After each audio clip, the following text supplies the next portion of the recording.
Ang programang ito ay rated SPG. Striktong patnubay at gabay ng magulang ang kailangan. Maaaring may masiselang tema, lengguwahe, karahasan, sexual, horror o droga na hindi angkop sa mga bata.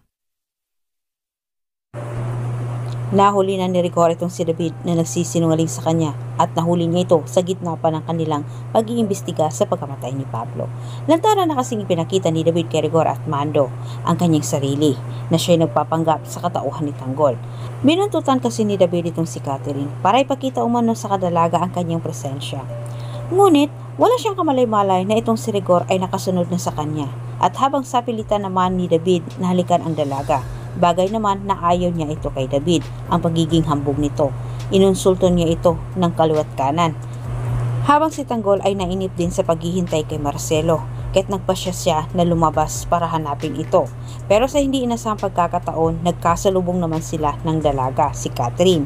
Sinamantala naman ni Catherine ang pagkakataong ito nakaharap si Tanggol para pasalamatan sa ginawa ng binata sa pagtulong sa kanya sa Quiapo.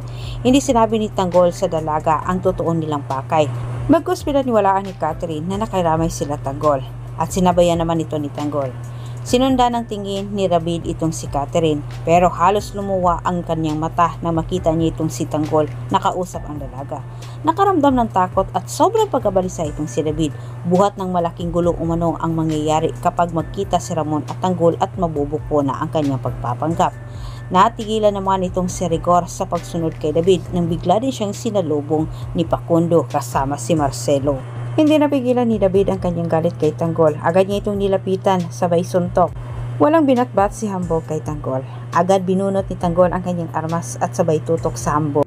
Binantaan ni Tanggol si David na hindi mo na siya magdadalawang isip na iputok ang kanyang armas.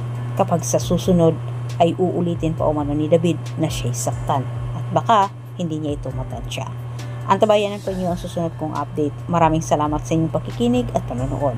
Muli, maraming salamat at huwag kalimutang mag-subscribe.